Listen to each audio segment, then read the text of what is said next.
Om Swastiastu, Assalamualaikum warahmatullahi wabarakatuh. Shalom Nabudaya, Shalom sejahtera untuk kita semua. Perkenalkan, nama saya Waris Payana dan NIM 23055111021. Jadi pada kali ini saya akan membuat tutorial bagaimana cara menggunakan aplikasi Microsoft Project. Jadi yang pertama itu kita klik Brand Project, lalu kita ke File, ke Option, lalu kita ke Display. Nah, di sini currency-nya pastikan sudah IDR atau Indonesian Rupiah, lalu simbol dan placementnya sudah Rupiah. Lalu kita ke Schedule.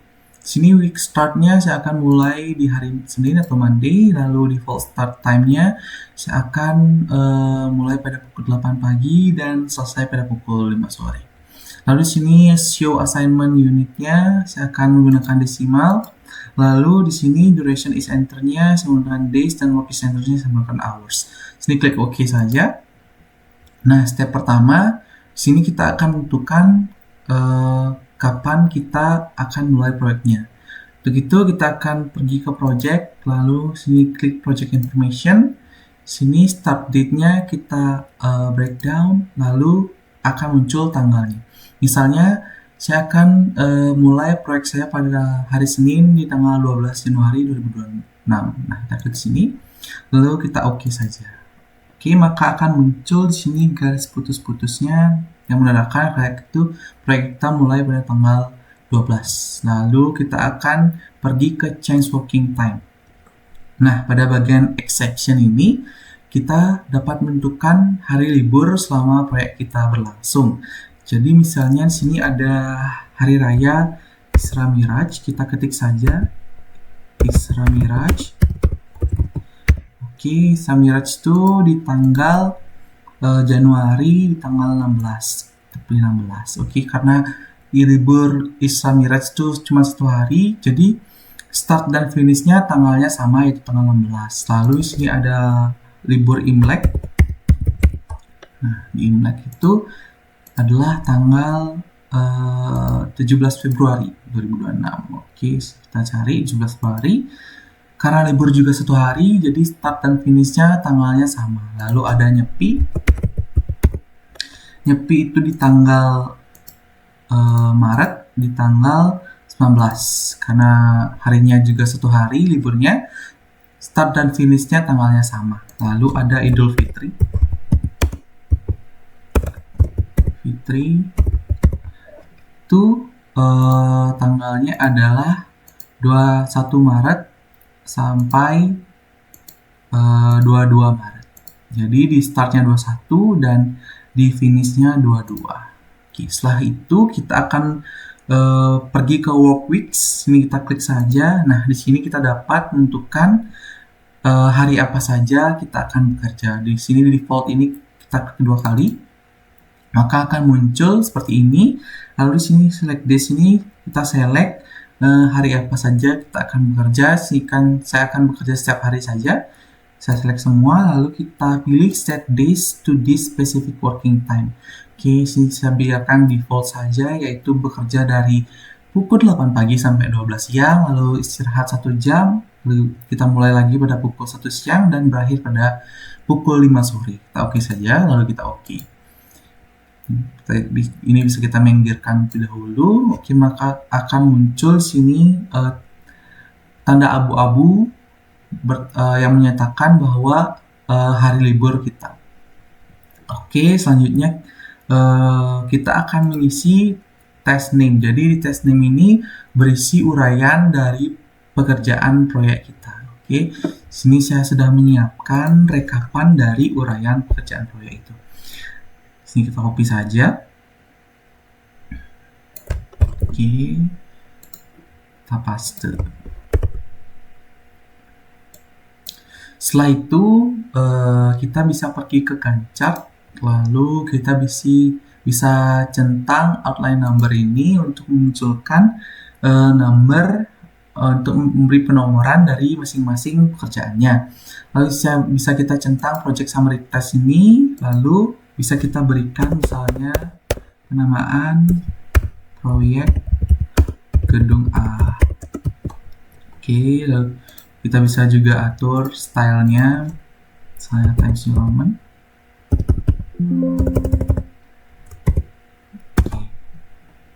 Nah, setelah itu karena dari pekerjaan persiapan ini ada bagiannya yaitu pengukuran, pembersihan lapangan, dan mobilisasi, kita bisa indent atau masukkan ke pekerjaan persiapan atau menjadi bagian dari pekerjaan persiapan. Nah, untuk itu kita bisa indent, jadi untuk mengindent itu kita beri ke task, lalu sini ada indent task, kita klik saja, maka dia sudah menjorok ke belakang, jadi menjadi bagian dari pekerjaan persiapan. Nah, untuk di bawahnya juga sama, dari galian ke urugan itu bisa kita indent. Oke, dan seterusnya. Di sini saya sudah menyiapkan untuk task name yang sudah terindent. Oke, saya akan copy saja.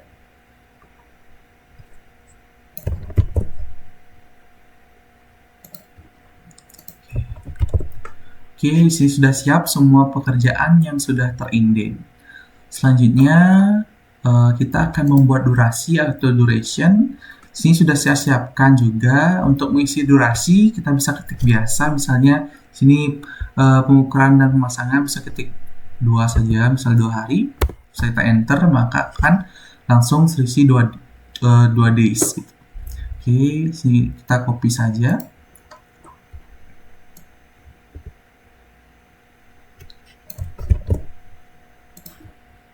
Kita paste. Oke, jadi harinya sudah terisi semua. Lalu pada kolom start dan finish bisa kita select dan kita klik auto schedule pada menu task. Oke, maka semua pekerjaan sudah di auto schedule. Lalu setelah itu kita akan masuk ke predecessor. Nah, untuk menentukan predecessor ini ada 4 jenis ketergantungan. Jadi yang pertama itu ada FS atau finish to start, ada SF yaitu start to finish, ada SS ada start to start, dan yang terakhir ada FS yaitu finish to finish. Jadi misalnya di sini pembersihan lapangan dan perataan. Sebelumnya untuk pekerjaan pertama itu pengukuran dan pemasangan bopleng, ini nggak perlu diisi in predecessor karena dia merupakan awal dari pekerjaan. Nah, kita lanjut di sini pembersihan lapangan dan perataan. Misalnya di sini 2FS-1. Oke, ini maksudnya adalah setelah pekerjaan 2 selesai, yaitu pengukuran dan pemasangan bopleng, 1 hari sebelumnya kita bisa lakukan pembersihan lapangan dan perataan. Nah, untuk di bawahnya sama juga, tinggal ketik saja, misalnya 3FS-1. Artinya sama juga sebelumnya, setelah pekerjaan ketiga itu pembersihan lapangan dan perataan selesai, 1 hari sebelumnya itu bisa dilakukan mobilisasi dan demobilisasi alat. Oke, untuk mempercepat saya copy saja pekerjaan saya sebelumnya.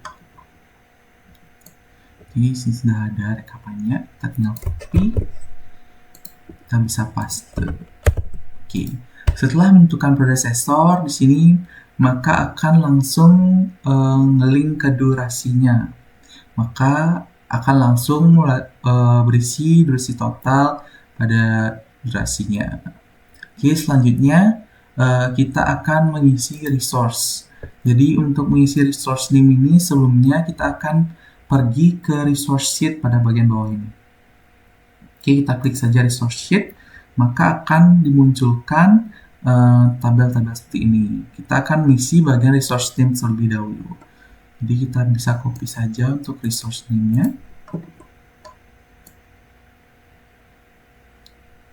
Oke, sini bisa copy, lalu kita paste. Nah, sini untuk tenaga, type-nya itu adalah work.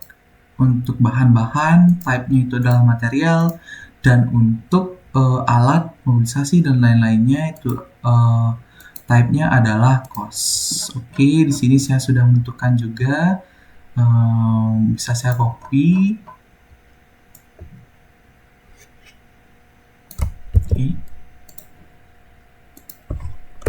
Oke, sudah tercopy. Lalu di sini ada max, SCD rate, dan VT rate. Jadi max itu adalah berapa pekerja yang kita butuhkan, lalu SCD rate merupakan harga satuan pekerjaan atau SP-nya. Saya sudah menyiapkannya juga, jadi bisa saya kita copy. Oke, kita copy.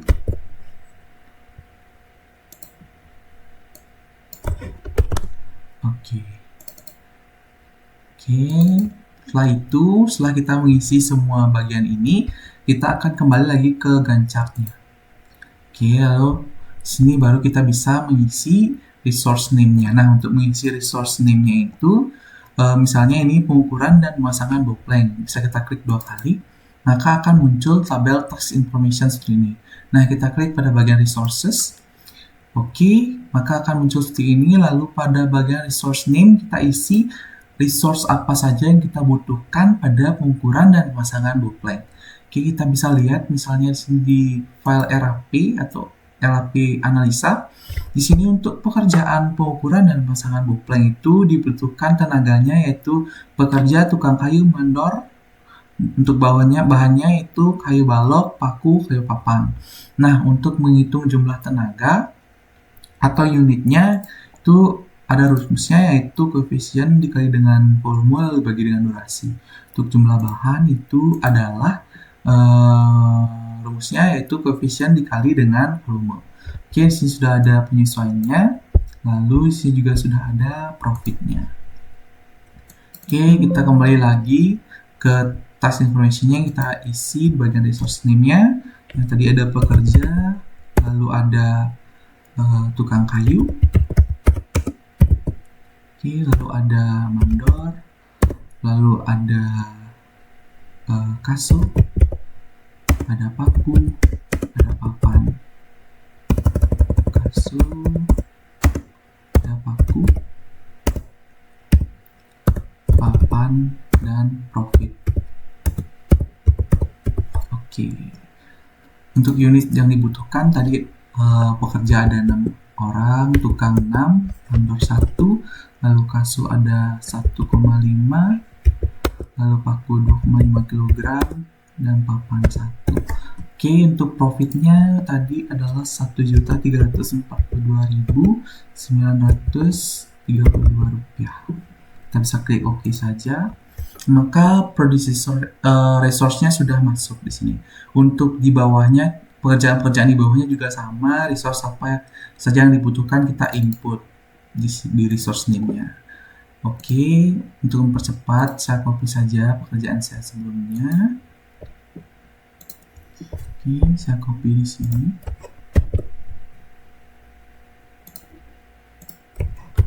Oke, di sini sudah berisi semua resource yang dibutuhkan pada setiap pekerjaan. Lalu selanjutnya kita akan memunculkan cost dari pekerjaannya. Pada add new column ini kita klik saja lalu kita ketik cost. Nah, kita enter.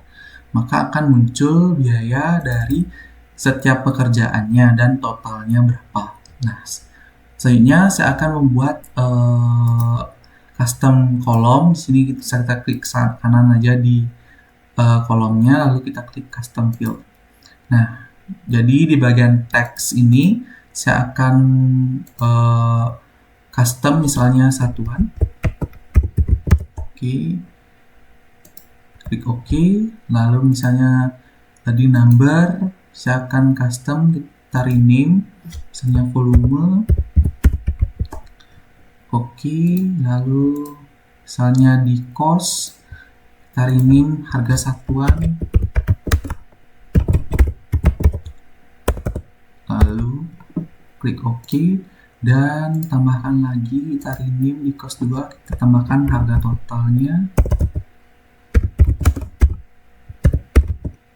Total harga.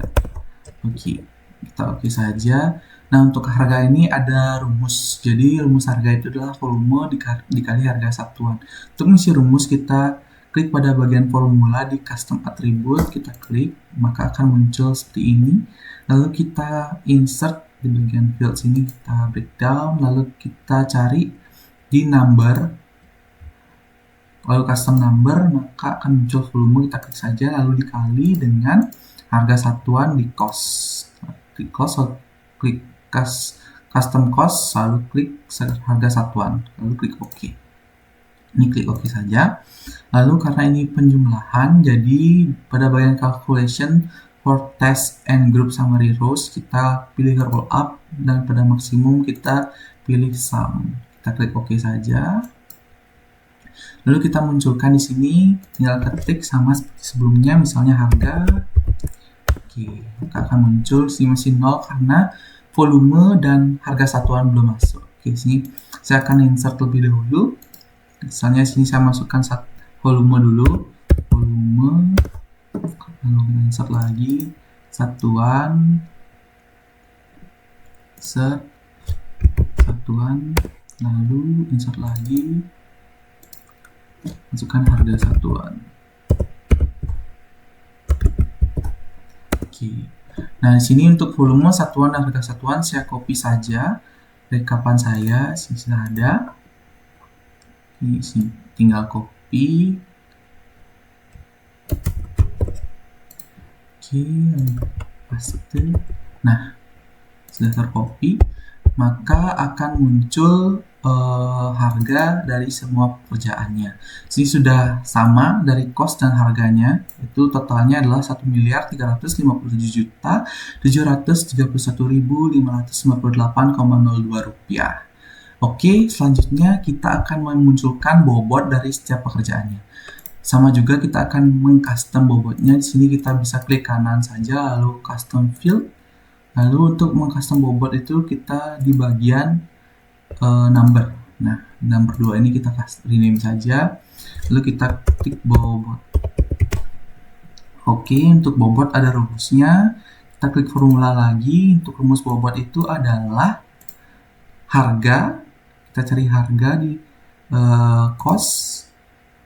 custom cost, lalu klik harga dibagi dari harga bangunan, yaitu 1.357.158.558,02. Oke, dikali dengan 100%. Oke, saya di sini.